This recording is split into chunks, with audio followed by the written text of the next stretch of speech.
At the top of page 2, the multiplication principle is written out in words. So let's read through this.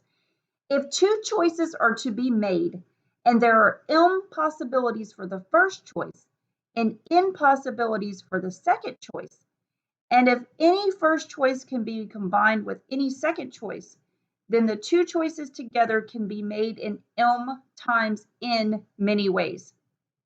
And then below that, you see the generalized multiplication principle, okay? And the generalized multiplication principle applies if you have more than two choices. So if k choices are to be made and there are m1 possibilities for the first choice, m2 possibilities for the second choice, m3 possibilities for the third choice, and so on, down to mk possibilities for the kth choice. And if the choices can be combined in any way, then the k choices can be made together in m1 times m2 times all the way down to times mk many ways, okay? So again, what you need to remember, okay, think of the example we just did in example 1, okay? If you have choices, put down a blank for each choice, no matter how many choices you have, okay? Put down a blank for each choice, okay? Then go into each blank and fill it in with the number of possibilities for that particular choice, okay? And then you just multiply all the numbers together and you get that many possible outcomes, okay? So that is what the multiplication principle is, okay? Let's try example 2. All right, a delicatessen serves meat sandwiches with the following options: 3 kinds of bread, 5 kinds of meat, and lettuce or sprouts. How many different sandwiches are possible, assuming that one item is used out of each category?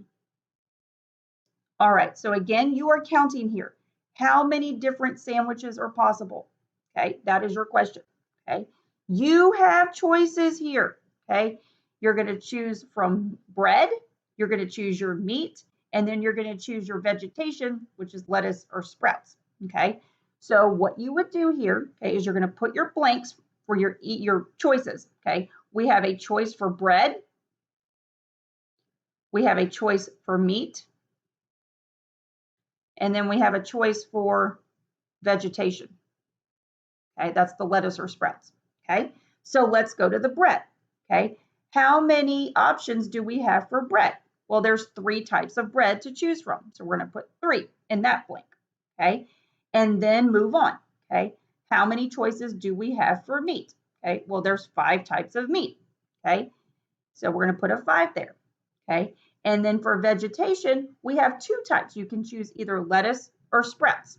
Okay, and remember, it is key here that you are choosing one item from each category. Okay, like so for example, you can't have 2 types of meat or you can't leave something out. Okay, all right, so here we go. We filled in our blanks. Okay, we're going to multiply all of these together. So 3 times 5 is 15, times 2 is 30. Okay, so 30 different sandwiches are possible. Okay, again, you don't have to list out all the different sandwiches. Okay, we're just counting how many different sandwiches are possible. Okay, all right, so let's move on to example 3. All right, a restaurant offers pizza with mushrooms, peppers, onions, pepperoni, and sausage. How many different types of pizza can be ordered? Okay, so this is something that happens to us probably a lot. Okay, we all order pizza once in a while. Okay, so if you go to this restaurant and your only topping choices are mushrooms, peppers, onions, pepperoni, and sausage, how many different ways can you make a pizza at this place? Okay, so try to do the blank thing here. You might get stuck though, because it's like, well, what do I use for my blank? What are my options here? I can't do like make a blank for mushrooms because the problem doesn't say something like, oh, there's 3 types of mushrooms you can choose from. Okay, so that's not the way to go here. Okay, this one's a little tricky. Okay, this is how you want to proceed with this one. Okay, just watch. Okay, I'm going to make a blank for mushrooms. I'm going to make a blank for peppers. I'm going to make a blank for onions, one for pepperoni, and then one for sausage. Okay. Now I know this seems weird because we just talked about the mushroom example. Okay.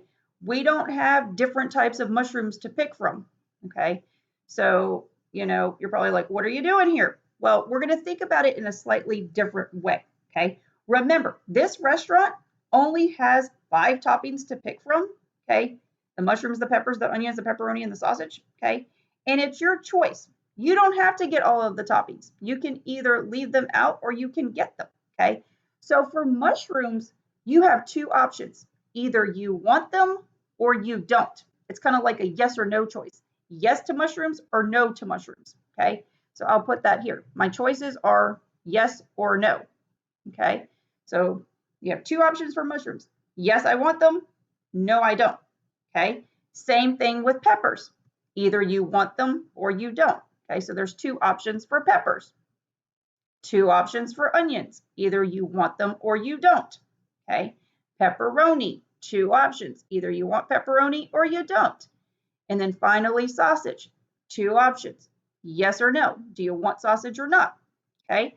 So those are your possibilities.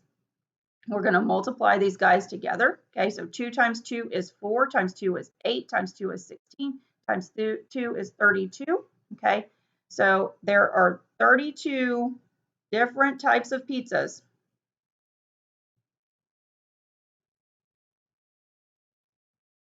that can be ordered. Okay, so remember, this is taking everything into consideration. You could order a pepperoni sausage pizza here, okay? And that's included because it would be a no to mushrooms, no to peppers, no to onions, but yes to pepperoni and yes to sausage, okay? By doing this little technique with the blanks here and doing yes or no for each option, okay, we're getting all of our combinations in order here, okay? All right, so that was a different twist on the multiplication principle, but it works, okay? All right, a non-food example now. All right, example 4. Using the English alphabet, how many 5-character case-sensitive passwords are possible if each character is a letter or a digit? Okay, so this is another type of common problem with multiplication principle. Passwords, okay, how many different passwords are possible if, these are the conditions to which you have to set your password. Okay, so what do we know about the password here? Okay, it's going to have 5 characters. Okay, so our choices, like if you were making your password at this place, okay, you would have a choice for the 5 characters that you're going to use. Okay, so you would use the multiplication principle here because you have choices. All right, so we're going to draw a blank. We're going to draw 5 blanks, 1 per character that we're going to use. Okay, all right, so what are we using? Okay, so it says, first thing we need to realize, okay, the characters are case sensitive. Okay, so what that means, capital A and lowercase a are different. They're considered different characters. Okay, all right, so you're going to be using letters, but keeping in mind that the password is going to be case sensitive. Okay, and you're also going to be using digits. Okay, so what do we mean by digits? Okay, digits are numbers. Look at a keyboard. You have the digits 0, 1, 2, 3, 4, 5, 6, 7, 8, and 9. Okay, there's no 10 button on your keyboard. You just have 0 through 9 are your digits. Okay, all right, so let's count here. Okay, 10 digits are possible. Okay, like I said, there are 10 digits that you could possibly use, 0 through 9. If you count those up, 0, 1, 2, 3, 4, 5, 6, 7, 8, 9, that's 10 digits. Okay, how many letters can you choose from? Okay, well, remember, we're dealing with a case sensitivity issue here. Okay, so capital A and lowercase a, those are considered different characters. Okay, so basically there are 26 letters in the alphabet. Okay, we're going to multiply that by 2 because you could have either the lowercase or the uppercase version. Okay, so there's going to be 52 possible letters that you can choose from. Okay, So remember, each character is either a letter or a digit, okay? So the total possible number of characters to choose from for each position is, okay, so for my first character here, okay, I can choose from 52 letters and 10 digits. So I'm choosing from 62 different things, okay? So you're choosing from 62 different things, okay? So in the first blank, a 62 goes there, okay? Again, you are choosing from a letter or a digit, okay? There are 10 digits to choose from and 26 times 2 letters, which is 52, okay? Because each letter, you could either use the lowercase or the uppercase version, okay? So you're picking from a total of 62 objects, okay? So that's for the first character, and I should actually label these blanks. Let's say this is character 1. Okay, let me put this here. So character 2, character 3, character 4, and character 5. Okay, so you've chosen your first character of your password. Okay, so now you've got to pick the next thing in your password. So character 2. Okay, there are no restrictions on your password. Okay, there's nothing like you can't repeat things or you can't have a certain letter or you can't have a certain number.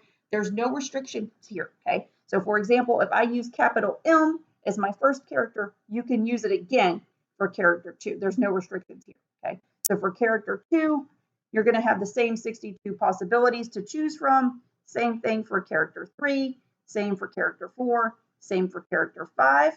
Okay, multiply all these guys together. Okay, this is going to give you 62 to the 5th power. Okay, and I need to go calculate what that is. All right, so let's go pull up the calculator here. So if I do 62 to the 5th power, that's 62 multiplied by itself 5 times. You get a whole lot of passwords that are possible. Wow, that's a lot. Okay, let me try to write this down. So 916132, 916132. I'll worry about commas in a minute. 832. Okay, so let's put our commas here. Okay, so the total number of passwords that are possible are 916,132,832. Okay, let me make sure that is correct. Yes, okay. All right, so that is a whole lot of passwords. Okay, oh, all right, so I'll put this many passwords possible according to the given conditions. Okay, so 5-character case-sensitive passwords, each character being a letter or a digit.